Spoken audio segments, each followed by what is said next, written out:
Então, continuando a aula 40 sobre equação de segundo grau. Bom, nesse caso aqui nós vamos falar das equações de segundo grau que são incompletas, certo? A equação do segundo grau da forma completa, ela será dessa forma aqui, ó. Ax ao quadrado mais bx mais c igual a zero. Percebam, ó, que no que ele coloca no resumo da aula, ele coloca ax ao quadrado mais bx. E não tem o c, certo?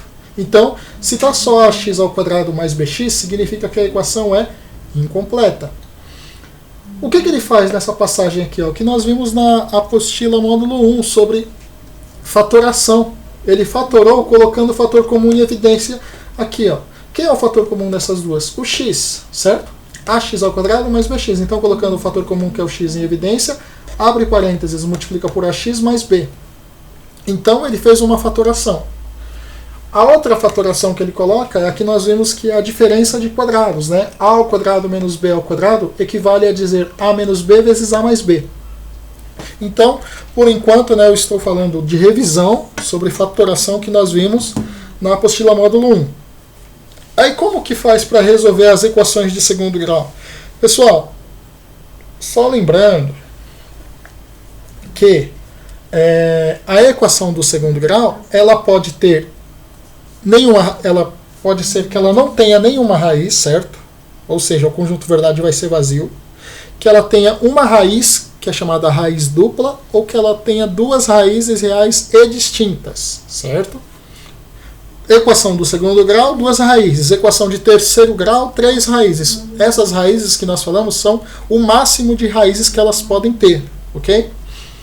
Então vamos lá, os exercícios aqui. Ó. Eu coloquei o exercício A e o exercício D, que é um exemplo de cada fatoração que nós vimos aqui no resumo da aula.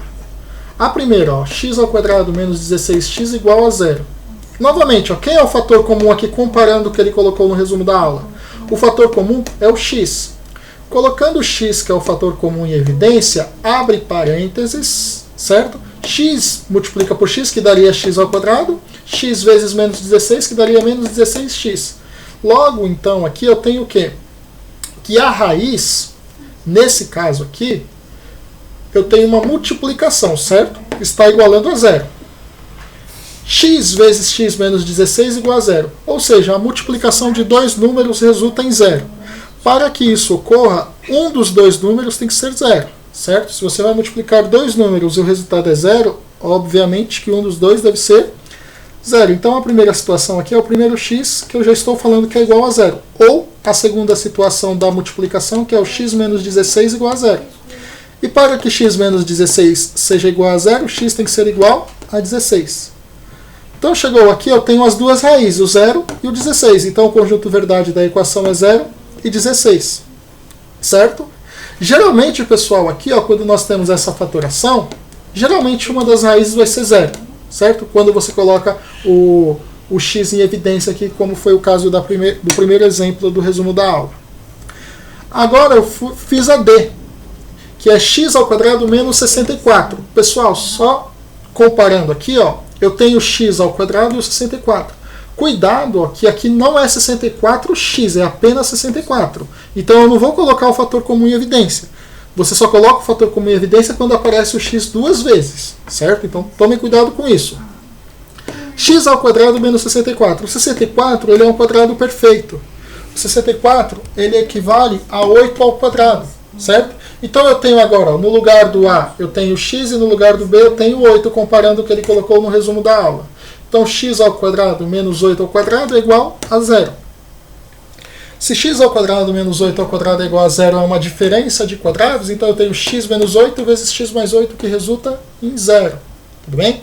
Então, comparem aqui, ó, essa situação do resumo da aula com essa situação. Então, quando que você vai utilizar a primeira ou a segunda situação? A primeira, quando aparecer o x em ambos os valores aqui que ele colocar. E a segunda situação, quando o x vier apenas, ou x ou y, lembrando que as incógnitas aí, né? Geralmente utilizamos x, mas independente de qual seja a letra, o método de resolução vai ser o mesmo. Então, x menos 8 vezes x mais 8, fatorando igual a zero. Aqui também eu tenho uma multiplicação, aí o resultado dessa multiplicação é igual a zero. Quando você tem uma multiplicação, como eu acabei de falar que o resultado é zero, um dos valores devem ser zero. Ou ambos os dois devem ser zero. Podem ser, na verdade, né? Então, vamos supor que a primeira situação aqui seja igual a zero. Então, x menos 8 é igual a zero, o x tem que ser igual a 8.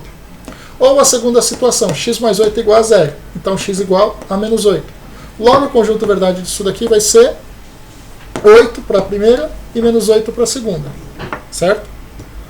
Bom, pessoal, da parte B, né, que vai agora da aula 41 até a aula 45,